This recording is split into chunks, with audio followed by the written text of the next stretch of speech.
안녕하십니까. 조선일보 경제부의 박사기자 방현철입니다. 이 시간은 받으면 많이 버는 방현철 박사의 머니머니 시간입니다. 오늘은 ETF 전문가 한 분 모셨습니다. 김도영 삼성자산운용 ETF 컨설팅 본부장 나오셨습니다. 안녕하세요. 네, 안녕하십니까, 박사님. 네, 가끔 뵙습니다. 네. 네, 그래서 나오실 때마다 이제 좋은 투자 트렌드들 계속 소개시켜 주시고 계신데 오늘은 어떤 트렌드를 좀 준비해 오셨나요? 네, 제가 지난 시간까지 항상 뭐 미국 배당 프리미엄이라든지 네. 또 유럽 명품 그리고 테슬라 밸류체인 이렇게 주로 해외 주식에 관련된 트렌드를 좀 말씀드렸는데요. 네. 그래서 오늘은 이 시간에는 좀 국내 주식으로 시선을 좀 돌려서 우리나라 코스닥 증시에 투자하는 좀 새로운 트렌드를 좀 말씀드려보려고 합니다. 네, 그리고 주제를 잡아오신 게 코스닥 우등생, 코스닥 글로벌 세그먼트 투자. 이렇게 잡아오셨네요. 네. 예. 이 코스닥 글로벌 세그먼트 이게 뭔지 약간 생소합니다. 네, 맞습니다. 이 사실 코스닥이나 코스닥 150 지수 이렇게 많이 들어보셨을 그렇죠. 텐데요. 예. 코스닥 글로벌이나 코스닥 글로벌 세그먼트라는 말은 사실 저조차도 매우 생소한 단어였습니다. 근데 이 코스닥 글로벌 세그먼트가 어떤 지수이냐, 어떤 분류 체계이냐 말씀드려보면 코스닥 안에서 한 50개 정도 종목만 매우 우량하고 재무 건전성이 매우 뛰어난 그런 기업들만 선별해서 만들어오는 분류 체계라고 할 수가 있겠고요.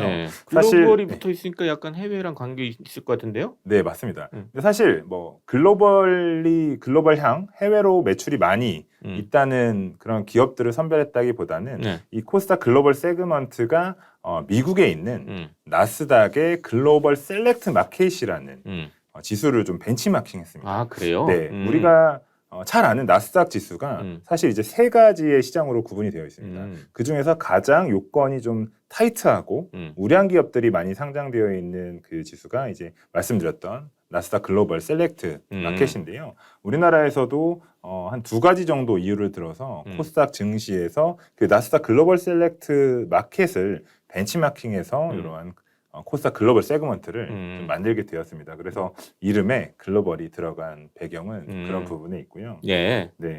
이어서 그러면 왜 우리나라 한국거래소에서 코스닥 글로벌 세그먼트라는 거를 만들었는지 좀 말씀드려보면 이제 잘 아시겠지만 코스닥 증시가 오랜 기간 동안 좀 저평가를 많이 받았습니다. 네, 코스닥 시장은 한 1,644개의 기업들이 상장되어 있거든요. 시가총액은 한 425조 원 정도 수준입니다. 우리가 잘 아는 이제 우리나라의 대표 지수인 또 코스피, 코스피 증시로 넘어오면 코스피는 한 2,066조 원 정도가 되는데 종목 수는 사실 현재 953개. 더 적네요, 그러니까. 시총은 뭐 훨씬 코스피가 큰데 종목 수는 코스피가 좀 적잖아요. 그러다 보니까 코스닥 시장에는 좀 우량 기업들도 있지만 그렇지 못한 기업들이 상장되어서 같은 평가를 받다 보니 좀 좋은 건전한 기업들이 제대로 된 기업 가치를 좀 받지 못하는 우려들이 좀 있었고요. 두 번째로는 이렇게 계속 저평가가 되다 보니까 외국인들이나 기관 투자자들의 유입이 좀 약했습니다. 제가 연초율을 좀 살펴보니까 코스닥 시장에서 외국인 투자 비중이 한 13%, 코스피가 25% 정도 되거든요. 그러니까 뭐 절반 수준에 불과하죠. 또한 이 기관 투자자 비중도 코스닥은 한 4.2%, 사실 매우 적습니다. 반면에 코스피 시장에서는 21% 정도 기관 자금들이 유입이 되고 있거든요. 이러한 좀 저평가와 자금 유입이 좀 지지부진한 모습을 좀 해소하고자 한국거래소에서 이러한 세그먼트 지수를 만들었다 이렇게 말씀을 드리겠습니다. 그러니까 너무 코스닥 시장이 너무 많은 기업들이 있고 천차만별로 섞여 있으니까 좀 기관이나 외국인 자금들도 뭐가 좋은지 이걸 잘 모르고 맞습니다. 뭐 그러니까 그쪽 자금을 좀 유인하기 위해서 코스닥 글로벌 세그먼트란 좀 지수를 만들고 거기서 선별을 해가지고 이제 기업들을 이렇게 지수화한 거다 이렇게 좀 이해를 하면 되겠네요. 네, 맞습니다. 그럼 어떤 기업들을 어떻게 좀 골랐는지 그게 궁금합니다. 코스닥 글로벌 세그먼트를 구성하는 그 지정하게 되는 요건이 크게 5가지가 있습니다. 말씀드렸지만 그 요건이 되게 까다롭다고 말씀을 드렸는데요. 기본적으로 종목을 선별하는 첫 번째로는 이제 시가총액을 들 수가 있겠습니다. 그래서 바이오 기업은 시가총액이 1조 원 이상이 되어야 하고요. 예. 일반 기업, 바이오 기업이 아닌 일반 기업들은 시총이 한 5천억 원 이상이 되어야 됩니다.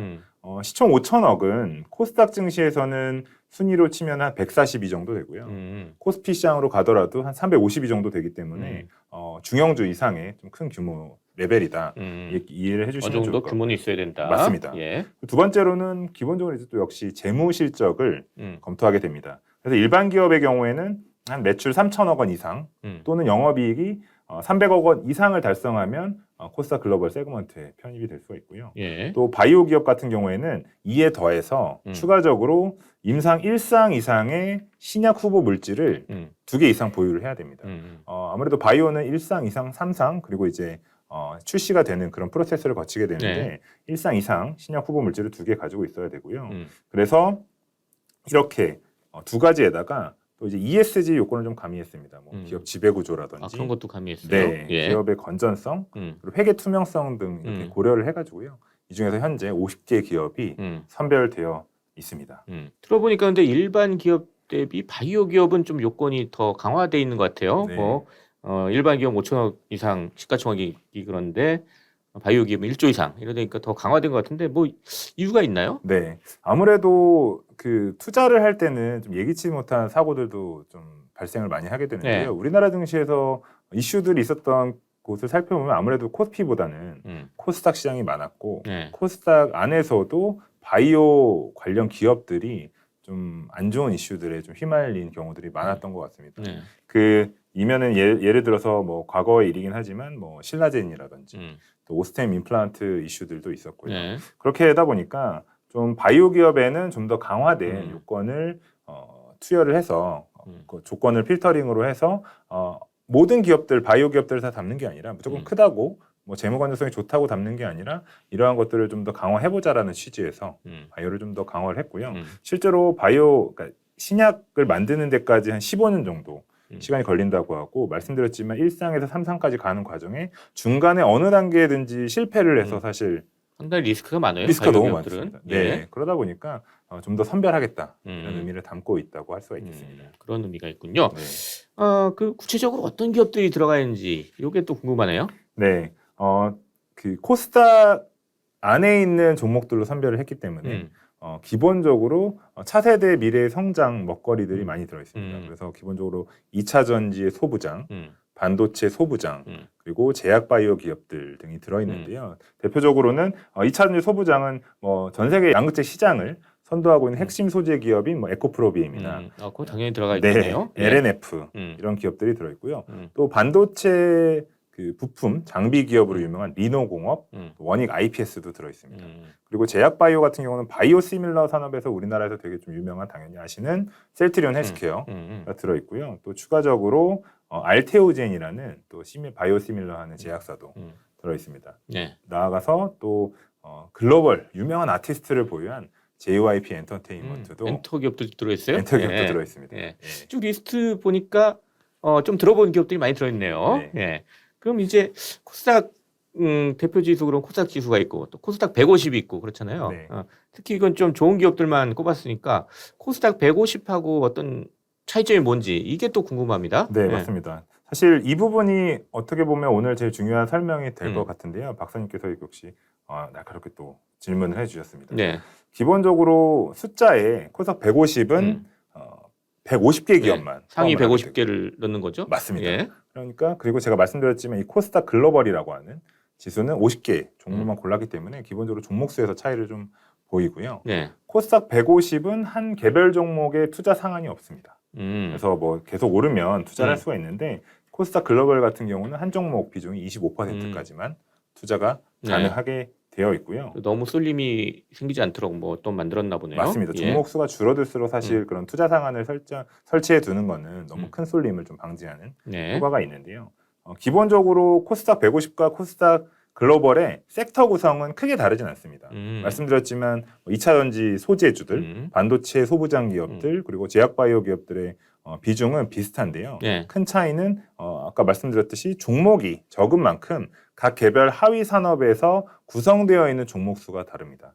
예를 들어서 2차 전지 관련하여 산업 분류가 이제 저희는 하드웨어 산업으로 분류를 하고 있는데 네. 해당 기업은 코스닥 글로벌에서는 9개 기업, 아까 말씀드렸던 뭐 LNF라든지 에코프로비엠을 포함해서 9개 기업만 있는 반면에 코스닥 150 시장에서는 한 28개 기업이 충분히 엄청 많은 기업들이 포진되어 있고요. 네. 또 제약바이오도 코스닥 글로벌 지수에는 7개 기업이 편입된 반면에 코스닥 150에서는 24개로 종목, 산업을 구성하는 종목 수가 차이를 보이게 됩니다.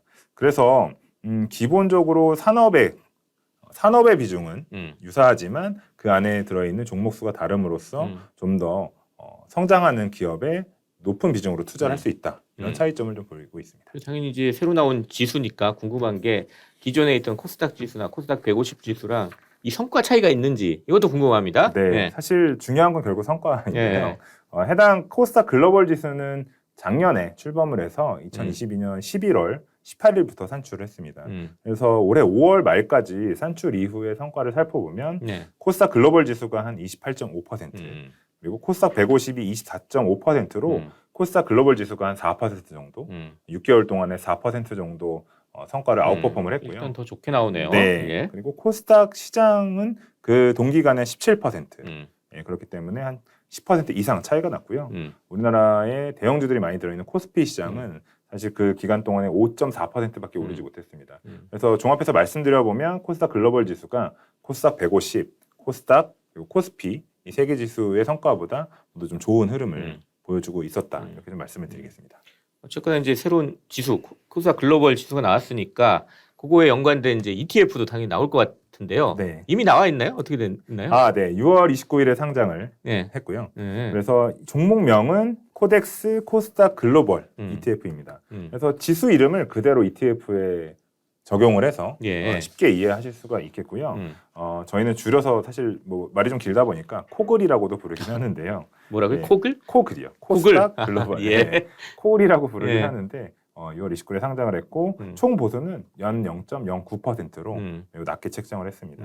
그리고 사실 요새 이제 분배금 관심이 되게 많으신데요. 분배금도 1년에 한 번 4월 말 기준으로 해서 지급을 드리게 됩니다. 분배금은 그냥 주식의 배당 같은 거죠? 그러니까. 맞습니다. 예, 예. 그렇게 이해를 하면 되고.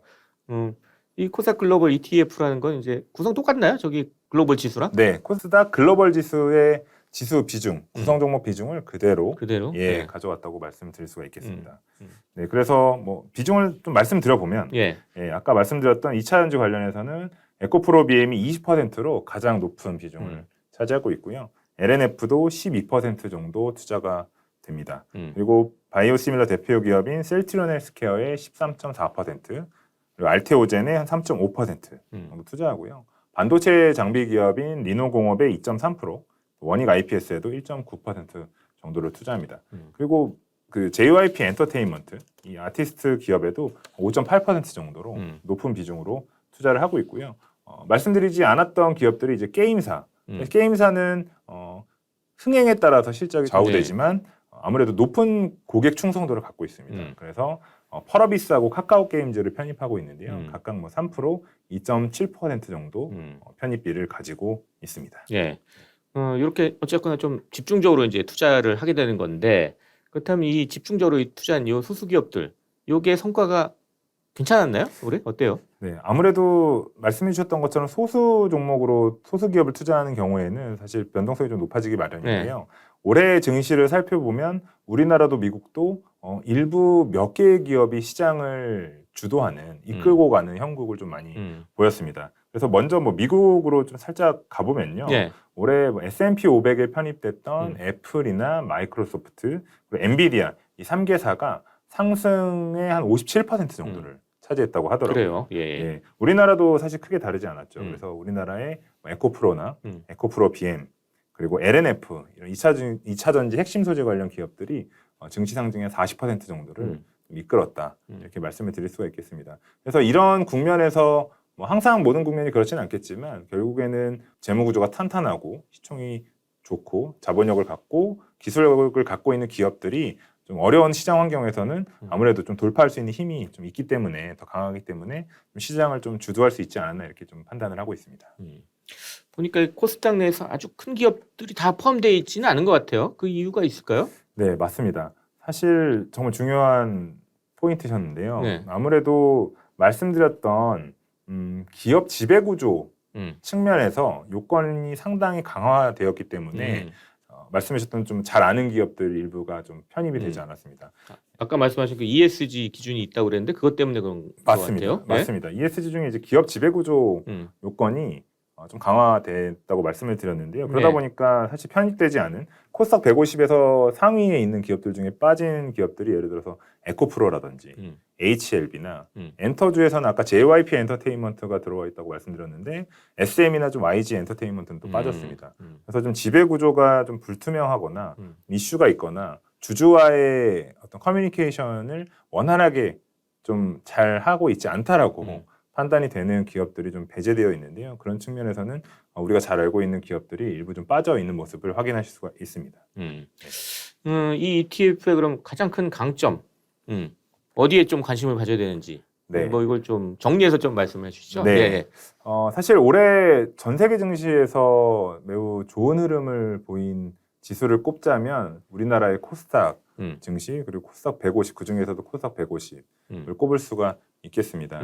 그래서 뭐 시가총액이 크고 말씀드렸지만 재무적으로 건전하고 지배 구조가 매우 좀 깔끔한 이런 기업들은 앞으로도 좀 성장세가 유망하다고 전망이 되는데요. 물론 이제 코스닥 증시와 코스닥 150에도 투자를 하실 수가 있겠지만 좀 더 장기적인 안목에서 좀 이슈나 어떤 사고 리스크에 좀 휘말리지 않을 그럴 가능성이 현저히 낮은 기업들을 좀 선별함으로써 좀 더 높은 수익률을 추구하고 싶은 분들에게 이 상품을 좀 말씀드리고 좀 강점이 있다라고 좀 말씀을 드릴 수가 있겠습니다. 그리고 사실 작년에 지수가 만들어지고 이번에 처음 상품화가 되었는데요.